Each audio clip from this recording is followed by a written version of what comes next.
राम राम मंडळी. मी प्रमोद पाटील, एक कोल्हापूरकर. आपले माझ्या कोल्हापुरी किचन्स या यूट्यूब चॅनलमध्ये अत्यंत मनापासून स्वागत आहे. हा मी बनविलेला पहिलाच व्हिडिओ आहे आणि त्याचे कारण की हा कोल्हापुरी मसाला. मी जेव्हा जेव्हा माझ्या गावाला म्हणजेच कोल्हापूरला जातो तेव्हा अनेक मित्रमंडळी व पाहुणे मंडळी मला हा मसाला आणायला सांगतात. त्यांचेही बरोबरच आहे म्हणा, या मसाल्याची चवच तशी आहे. परंतु हा मसाला बनवायचा तरी कसा, त्याची रेसिपी मी तुम्हाला आजच्या या व्हिडिओमध्ये दाखवणार आहे. मित्रांनो, हा व्हिडिओ मी अचानक कोणतेही प्रिपरेशन न करता शूट केलेला आहे, त्यामुळे व्हिडिओमध्ये थोडा नॉईस असू शकतो, तर प्लीज सांभाळून घ्या. चला तर मग सुरुवात करूयात.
शाही जिरे भाजून घ्यायचे.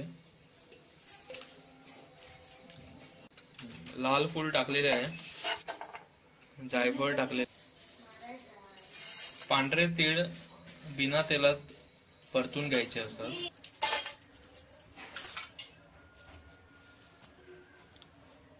बेडके मिरची आणि शंकेश्वरी मिरची भाजून घ्यायची आहे. अद्रक, लसूण,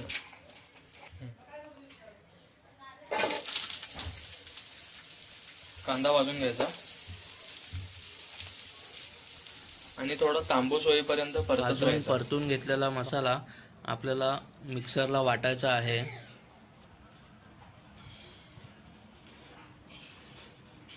हे आपण खोबरे वाटून घेतलेले आहे. त्यानंतर ही चटणी खोबरे आणि कांदा वाटून केलेली आहे. ही पावडर आपण धने आणि बडीशेप वाटून घेतलेली आहे. आणि ही जी पेस्ट आहे ती आपण तव्यावरती संपूर्ण फ्राय केलेले जे मसाले होते त्याची वाटून केलेली ही पेस्ट आहे. ही पेस्ट अद्रक आणि लसूण वाटून केलेली पेस्ट आहे आणि संपूर्ण पेस्ट आपण आता मिक्स करून याचा घाटी मसाला बनविणार आहोत. व हे संपूर्ण मिश्रण आता आपण लाल मिरची पावडर मध्ये मिक्स करणार आहोत.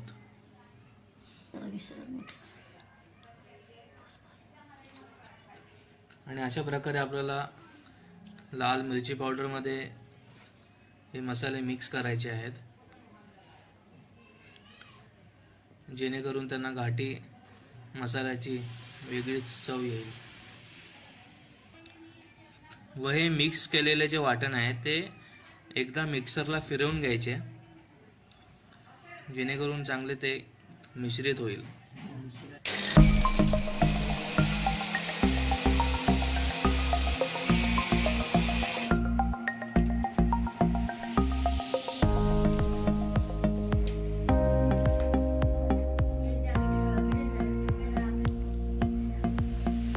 आणि अशा प्रकारे हा आपला घाटी मसाला तयार झालेला आहे. मित्रांनो हा व्हिडिओ पाहिल्याबद्दल तुमचे मनापासून आभार. खरं तर या मसाल्याचे श्रेय मी माझ्या आईलाच देतो, कारण तिनेच हा मसाला बनविला आहे. मी केवळ फोटो आणि व्हिडिओ काढण्याचे काम करत होतो. हा पारंपरिक कोल्हापुरी घाटी मसाला बनवण्याची रेसिपी तुम्हाला जर आवडली असेल तर हा व्हिडिओ तुमच्या आईला व काकूंना देखील जरूर दाखवा. आणि असाच मसाला जर तुम्हाला बनवून हवा असेल तर त्यासाठी तुम्ही मला फोन देखील करू शकता. त्याची डिटेल मी तुम्हाला डिस्क्रिप्शन बॉक्समध्ये दिलेली आहे. आणि माझ्या व्हिडिओला तुम्ही लाईक करा, शेअर करा, चॅनलला सबस्क्राईब करा आणि शेजारची बेल आयकॉन दाबा, जेणेकरून माझे पुढचे व्हिडिओज तुम्हाला दिसतील. धन्यवाद.